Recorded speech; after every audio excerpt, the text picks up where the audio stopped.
여기서 4장 1절로 11절 말씀 공독하겠습니다.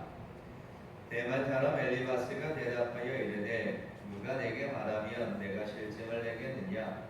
누가 참고 말하지 아니하겠느냐? 보라, 전에 내가 여러 사람을 훈계하였고 손이 늘어진 자를 강하게 하였고 넘어지는 자를 말로 붙들어 주었고 무릎이 약한 자를 강하게 하였거늘 이제 이 일이 내게 이름에 내가 힘들어하고 이 일이 내게 닥침에 내가 놀라는구나. 내 경외함이 내 자랑이 아니냐? 내 소망이 내 온전한 길이 아니냐? 생각하여 보라. 죄 없이 망한 자가 누구인가? 정직한 자의 끊어짐이 어디 있는가? 내가 보건대 악을 밭갈고 독을 부리는 자는 그대로 거두나니 하나님의 입 가운데 멸망하고 그의 콧김에 사라지느니라. 사자의 부는 소리와 젊은 사자의 소리가 그치고 어린 사자의 귀가 부러지며 사자는 사냥하는 것이 없어 죽어가고 암사자의 새끼는 흩어지느니라. 아멘. 제가 15년 전에 운전자 보험을 가입한 것이 있었는데 7월 말에 만기가 되어서 재가입하려고 좀 알아보았습니다. 그랬더니 15년 전에 가입했던 그와 같은 보험 상품은 없고 새로운 상품을 안내해 주었습니다. 그런데 이 새로운 상품을 소개하는데 좀 보험료가 많이 올랐습니다. 물었습니다.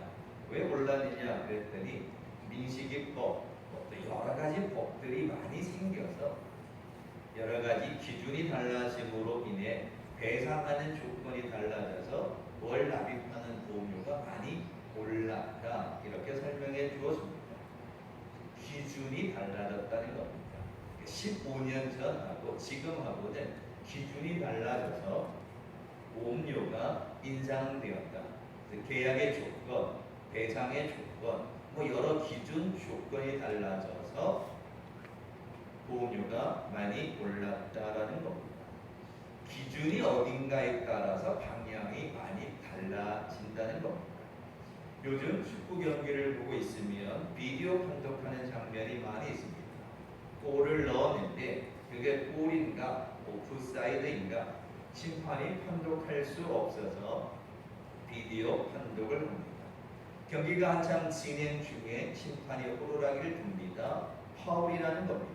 그런데 파울을 당한 선수 입장에서는 내가 넘어졌다고 파울을 당했다고 막 뒹굴면서 파울이라고 말합니다. 근데 넘어뜨린 선수에는 난 아무것도 안 했다.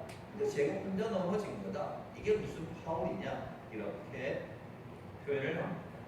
한 사람은 파울을 했다. 아니다. 심판이 어떻게 합니까? 모두가 자기 기준에서 보기에 내가 보건데 내가 생각하는데 그게 무슨 파울이냐? 내가 보기에는 파울이다. 내가 보기에는 아니다. 그래서 심판이 비디오 판독을 하게 됩니다.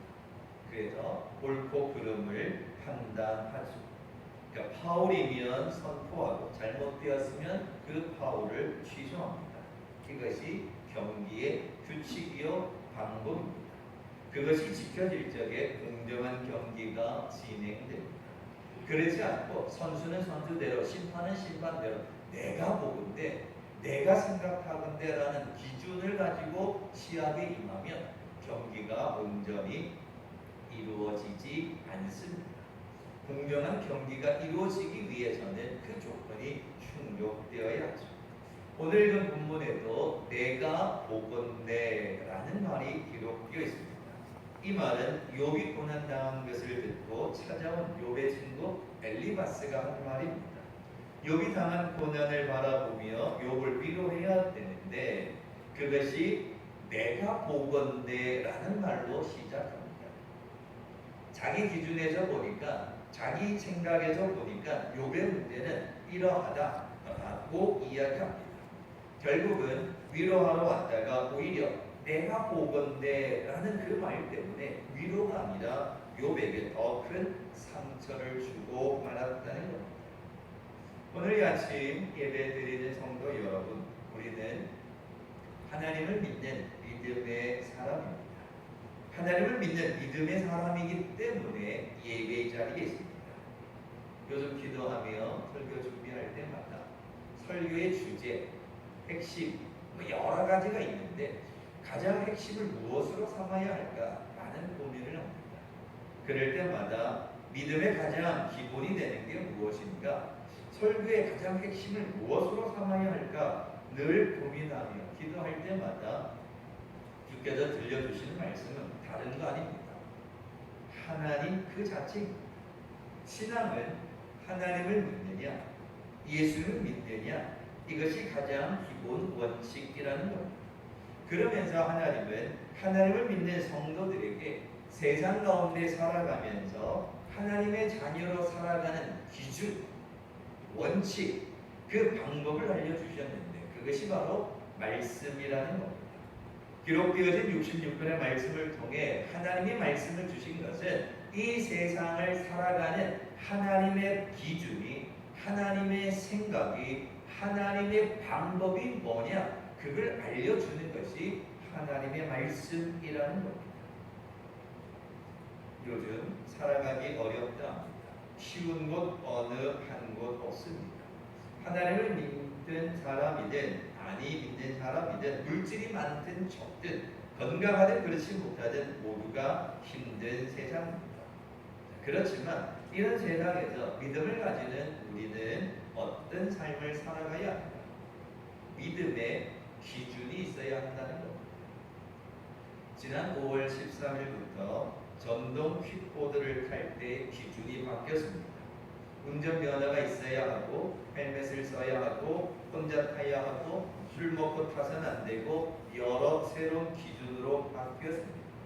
그런데 알고 보니까 이런 기준들은 이미 있었다라는 겁니다. 사람들이 헬멧을 쓰는 것이 불편하고 이용하는 사람들이 쉽게 이용하려면 규제가 완화되어야 한다라고 해서 기존에 있던 모든 그런 규칙들을 없애버렸답니다. 그런데 이 전동 킥보드가 사고가 많이 나고 다치는 사람들이 많아지자 또다시 이전에 해제해버렸던, 이미 없애버렸던 그 규칙들을 다시 들고 왔다는 겁니다. 사고가 많이 발생하니까 이제는 규제를 해야 한다. 그래서 옛날에 그 규제대로, 그 조항대로 그대로 가져와서 규제하였다는 겁니다. 그랬더니 또 헬멧을 쓰기가 불편하다, 이용에 불편하다 여러 말들이 많습니다. 원칙도 기준도 없다 보니까 세워놨다가 불편하니까 없애고 사고가 나니까 또 만들고 또 불편하니까 앞으로 어떻게 될지 단속하는 공무원과 경찰들도 어찌해야 할 바 모른다라고 인터뷰하는 것을 보게 되었습니다. 우리가 세상을 행복하게 살아가기 위해서는 모두가 지켜야 할 원칙이 있고 규칙이 있습니다. 그와 같은 것들 서로 잘 지킬 때 공동체가 아름답게 형성되는 겁니다. 그런데 그 공동체가 세워지기 위해서는 원칙과 규칙과 기준이 있습니다. 근데 그것이 싫다고 내 기준으로 내 생각으로 살아간다고 하면 그 원칙과 기준이 깨어집니다. 그러면 공동체의 형성이 무너지게 되는 겁니다. 아브라함의 조카 롯이 땅을 선택하여야 할 형편이 되었습니다. 그동안 삼촌 아브라함과 잘 살고 있었는데 식구들도 많아지고 타인들도 많아지고 가축들도 많아져서 한 공간에 살 수 없으니 서로 헤어질 수밖에 없는 형편이었습니다. 아브라함이 롯에게 땅을 선택하게 합니다. 롯이 고개를 들어 선택하기 시작합니다. 고개를 들어 바라보기 시작합니다. 롯의 기준으로, 내 기준으로, 내 생각으로 내가 보건대 물이 많고 풀이 많은 곳이 그 소갈 땅이 좋겠다라는 겁니다. 그리고는 소돔성에 삽니다. 소돔성은 죄가 가득한 도시였지만 롯은 그걸 알지 못하고 자기가 보건대, 자기가 생각하건대 물이 많고 풀이 많으니까 가축을 키우기에 좋을 거다라는 자기 기준에 선택하게 됩니다. 사실 롯이 삼촌이었던 아브라함을 따라다니면서 아브라함이 선택할 때마다, 아브라함이 움직일 때마다 그 기준이 하나님이었다는 사실을 알고 있었을 텐데도 아브라함을 쫓아다니면서 아브라함의 기준이, 아브라함의 선택이, 원칙이 하나님이라는 사실을 이 롯이 알고 있었을 텐데도 하나님의 방법이 아니라 자기의 방법대로 선택합니다. 그 결과는 다 잃어버린 거죠. 롯이 소할 땅을 선택하기 위해 물과 풀이 풍부한 쪽을 선택하기 위해서 그의 선택은 좀 더 나은 삶이었습니다. 물이 있는 곳을 선택하면 가축들이 잘 살 수 있을 거라 생각했습니다. 풀이 많고 사람들이 많은 소할 땅 소돔성을 선택하면 풍요로운 삶을 살 수 있을 거라 생각했습니다. 롯의 눈에는 그렇게 보였습니다. 그렇게 보였으니 그 땅을 선택할 수밖에 없었죠. 자신이 바라볼 때 소할 땅이 좋은 땅으로 그렇게 보였던 겁니다. 그런데 그 결과는 다 잃어버렸습니다. 잘 살기 위해서, 풍족하게 살기 위해서 내 기준으로 내 방법대로 선택하였더니 그 결과는 다 잃어버렸습니다. 아브라함을 따라다니면서 하나님이 주신 믿음의 방법으로 선택했다면 분명히 다른 삶을 살 수 있었을 텐데, 내가 보는데 내 기준으로 내가 생각하기에는 풀이 많은 곳이 풍요로운 곳이겠다. 지극히 자기의 기준대로 선택한 결과 다 잃어버렸습니다. 이스라엘 백성들이 여리고성을 점령한 다음 아이성 전투에서 실패합니다. 그래서 이스라엘 백성들이 마음이 녹아내려졌다라고 성경은 기록합니다. 이스라엘 백성들이 통곡합니다. 여호수아가 하나님께 물었습니다. 그 강한 여리고성은 이겼는데 이 보잘것없는 아이성에서는 왜 졌습니까?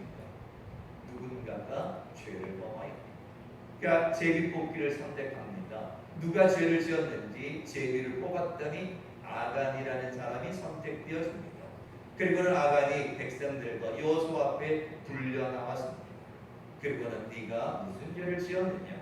아간이 여호수아에게 대답하여 이르되 참으로 나는 이스라엘 하나님 여호와께 범죄하여 이러하게 행하였나이다. 내가 노약한 물건 중에 시날산의 아름다운 외투 한 벌, 은 200세겔, 그 무게가 50세겔 되는 금덩이 하나를 보고 탐내어 가지었나이다. 보소서, 이제 그 물건들이 내 장막 가운데 땅속에 감추었나이다라고 이야기를 합니다. 이 아간이라는 사람이 생각하기에, 내가 보기에 여리고성을 무너뜨리면서 그 여리고성에서 많은 전리품을 가져오게 됩니다.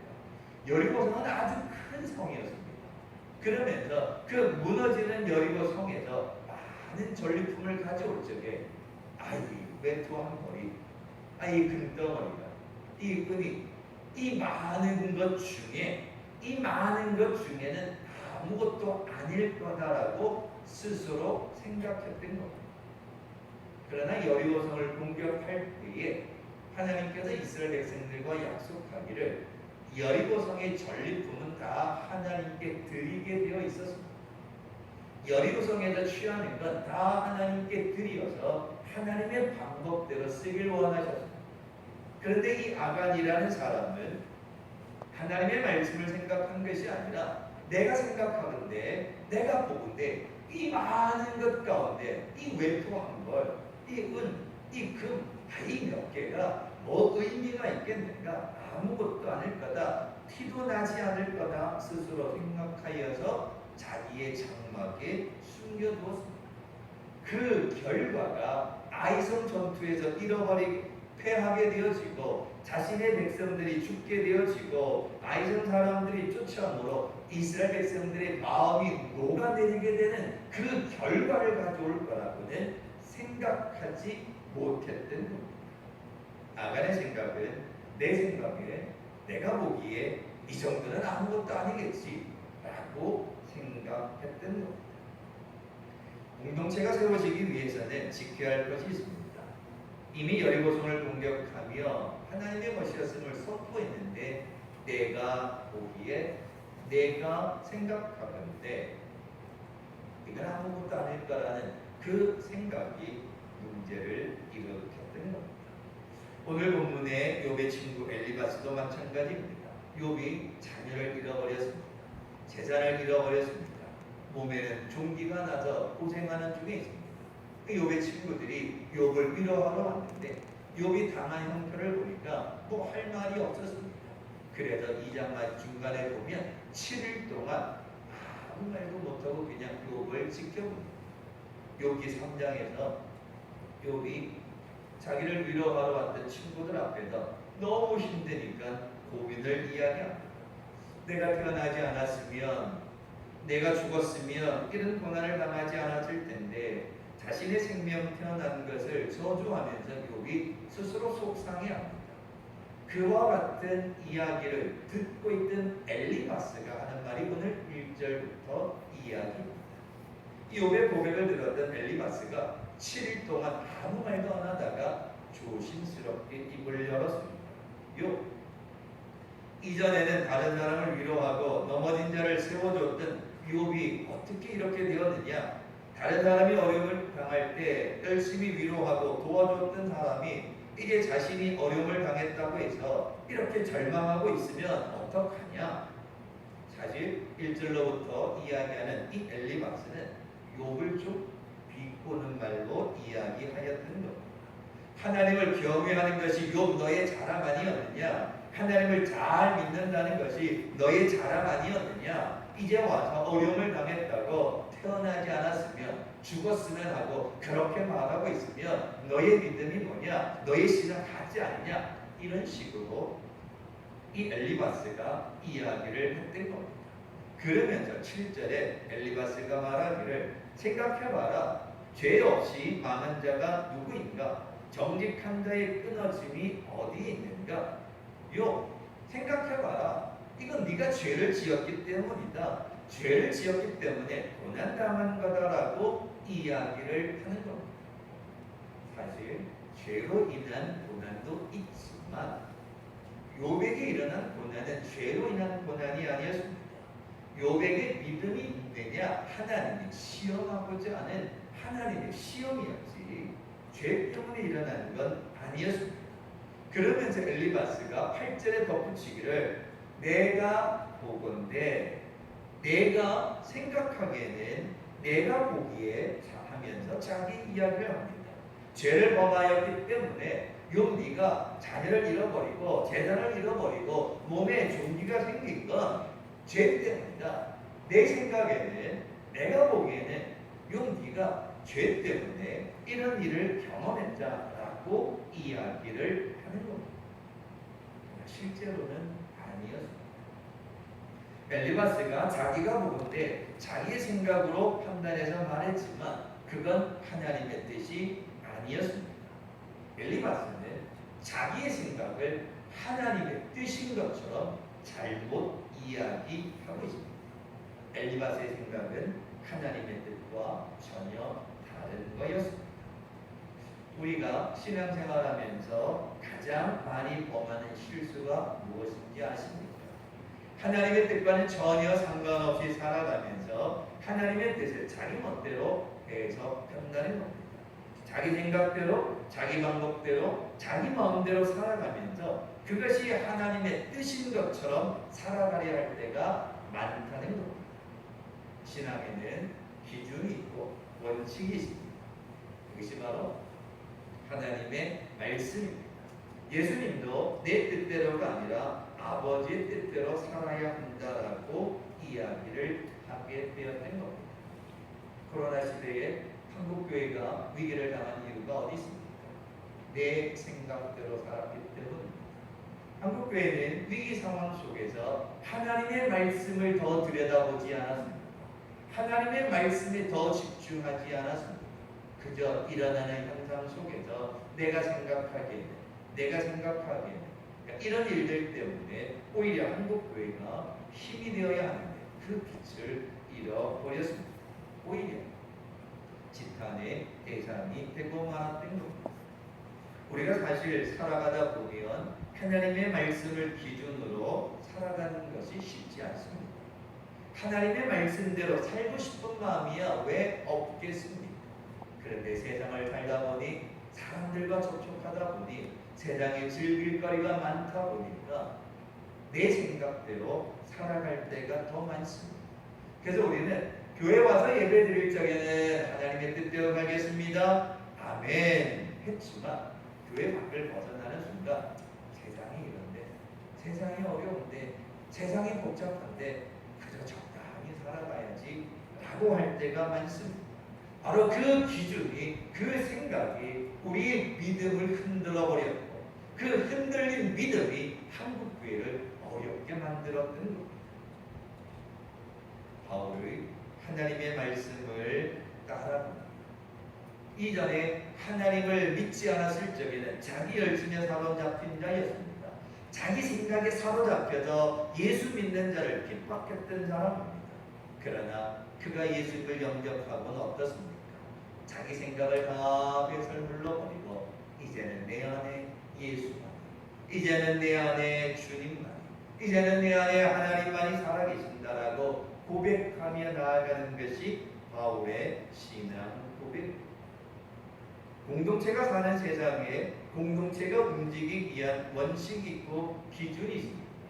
그것이 지켜질 때 행복한 세상이 됩니다. 근데 그 공동체를 위한 원칙과 기준이 깨어질 때 혼란해집니다. 우리는 우리나라의 과거 역사 속에서 공동체가 지켜야 할 원칙과 기준이 개인의 욕심 때문에 무너져서 우리나라가 정치적으로 많은 어려움을 경험했던 역사의 흔적이 있습니다. 비록 이건 세상만이 아니라 믿음을 가진 우리도 마찬가지입니다. 믿음을 가진 우리에게는 하나님의 말씀이라는 원칙이 있습니다. 믿음을 가진 우리에게는 하나님의 말씀이라는 기준이 있습니다. 물질이 있고 없고가 아니라, 건강이냐 아니냐가 아니라 살아계신 하나님의 말씀이 기준이 되어지면 풍부함에도 비천함에도 살아갈 수 있는 일체의 비결이 그 하나님의 말씀 안에 있다는 사실입니다. 근데 우리는 그 말씀 안에서 이 일체에 살아가는 비결을 깨닫기보다는 그래서 세상 가운데서 찾으려 할 때가 많더라라는 겁니다. 이제 말씀을 맺으려 합니다. 우리는 너무나 쉽게 내가 보건대, 내가 생각하기에 이런 기준을 가지고 살아갈 때가 많습니다. 모두가 다 자기 생각에, 자기 기준에 살아갑니다. 그래서 요즘을 뭐라 그럽니까? 이기적인 사회라고 그러지 않습니까? 자기밖에 모른다는 겁니다. 자기만 아는 세상입니다. 그것이 이기적인 사회입니다. 왜 그렇게 됐습니까? 내 기준에 자기 생각만을 생각하기 때문입니다. 그러나 이제는 내 생각이 아니라 하나님의 말씀이 나의 삶의 기준이 되어야 합니다. 언제나 하나님의 뜻에 합당하게 살아가려고 노력해야 합니다.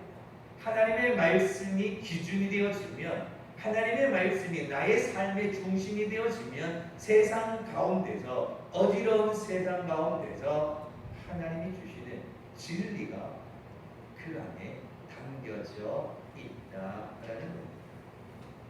말씀대잔치가 이번 주 금요일까지 진행됩니다. 무더운 여름 읽고 쓰고 묵상하느라 수고하셨습니다. 말씀대잔치는 이번 주 금요일까지 진행되고 끝이 날 겁니다. 그러나 하나님의 말씀은 끝이 아닙니다. 하나님의 말씀을 가까이 하는 신앙생활은 끝이 아닙니다. 언제까지? 주님 오시는 날까지. 하나님의 말씀이 중심이 되어 살아가야 하는 것, 내가 이 땅에서 호흡이 끊어지는 그날까지, 이 땅에 육신으로 사는 그날까지 하나님의 말씀이 중심이 되어 살아가야 합니다. 그리고는 하나님 나라에 들어가겠죠. 하나님의 말씀을 가까이 하는 삶, 하나님의 뜻이, 하나님의 생각이, 하나님의 마음이 기록된 그 말씀이 나의 삶의 기준이 되어지고 원칙이 되어야 합니다. 그럴 때 그 안에서 축복이 일어납니다. 여러분, 내 뜻대로 세상이 돌아가면 행복할까요? 내가 원하는 대로 다 움직여지면 정말 행복할까요? 내가 원하는 대로, 바라는 대로 다 이루어지면 그 세상이 정말 행복할까요? 그러면 이 땅에 70억이 넘어가는 그 수많은 사람들이 다 자기가 원하는 대로, 세상이 된다면 그 세상이 정말 행복한 세상일까? 그렇지 않을 겁니다. 내가 말하는 대로 그러면 다 1등 하길 원하고, 다 성공하길 원하고, 다 부자 되길 원하고, 다 좋은 것만 자기가 원하는 대로 된다면 그 세상이 정말 좋은 세상일까? 저는 아니라 생각합니다. 그러면 어떤 세상이 좋은 세상일까? 하나님의 뜻이 이 땅에 이루어지는 세상이 거기가 바로 천국이라는 거예요. 하나님의 뜻이 이루어지는, 하나님의 나라가 이 땅에 이루어지는 것, 내 뜻이 아니라 아버지의 뜻이 이루어지는 나라가 진정한 천국이요, 거기가 축복입니다. 그러면 아버지의 뜻이 이루어지는 나라가 되려면 어떻게 해요? 오늘 우리가 하나님의 뜻대로 살아야죠. 하나님의 뜻은 어디에 있습니까? 말씀에 있습니다. 그 말씀을 어떻게 해야 되죠? 그래서 성경은 주야로 묵상하라고 하였습니다. 말씀을 늘 가까이 하라는 겁니다. 말씀이 삶의 기준이 되어야 한다는 겁니다. 그래서 우리가 말씀의 기준을 가지고 하나님의 말씀의 반석 위에 믿음의 집을 지어 하나님의 뜻 가운데 살아갈 때에 살아가는 일체의 비결을 배우고 어떤 형편에서도 찬송할 수 있게 되고 어떤 형편에서도 감사할 수 있게 되는 그 놀라운 축복이 하나님의 말씀 가운데 있다는 겁니다. 그래서 주야로 묵상하라고, 그래서 늘 말씀을 가까이 하라는 겁니다. 그래서 늘 말씀대로 살아가라는 겁니다. 오늘 같이 예배드리는 여러분, 내 생각대로 살면 편하겠지요. 내 기준으로 살면 나야 좋겠지요. 그럼 나 혼자 편하겠지요. 그러나 공동체는 무너질 수 있습니다. 그래서 우리에게 필요한 것, 하나님의 기준, 하나님의 말씀이 중심이 되어지고 하나님의 말씀대로 하나님의 뜻대로 살아갈 때에 내가 기쁨을 누리고 하나님의 말씀으로 내가 살아갈 때에 이 세상이 빛이 되고 소금이 되니 이 세상이 변화되어지는 것. 그 힘은 미약하죠. 나 혼자 말씀으로 살아간다고 무슨 세상이 변하겠느냐? 아닙니다. 내가, 너가, 우리가, 믿음을 가진 우리가 먼저 교회 공동체가 그 하나님의 말씀이 기준이 되어 살아가면 세상은 언젠가 하나님의 뜻이 이루어질 천국과 같은 세상이 될 것입니다. 예배드리는 여러분, 내 뜻대로 살기를 바라지 마시고 하나님의 뜻대로, 하나님의 방법대로, 하나님의 원칙대로 살아가기 위해 늘 말씀을 가까이 하고 말씀을 묵상하면서 하나님의 뜻이 무엇인가 깨달아서 이 험한 세상을 하나님의 말씀으로, 말씀 속에 주시는 능력으로 이 세상을 승리하며 살아가는 축복의 성도들 되시길 주님의 이름으로 축원합니다. 기도하겠습니다. 고마우신 아버지 하나님, 우리가 무엇을 가지고 세상을 살아갈까? 무엇이 나의 힘이 될까? 물질일까? 건강일까? 명예와 권세일까? 이 모든 것은 한순간에 사라지지만 영원토록 변함없이 살아 역사하시는 그 하나님의 말씀이 나의 힘이요 능력임을 깨닫게 하여 주셔서 삶의 기준이 내 생각대로가 아니라 하나님의 방법대로, 하나님의 말씀대로 나아가는 축복의 성도들에게 인도하여 주셔서 살아 역사하시는 그 하나님의 말씀으로 승리하는 축복의 성도들 나에게 인도하여 주시옵소서. 감사드리며 예수님의 이름으로 기도하옵나이다. 아멘.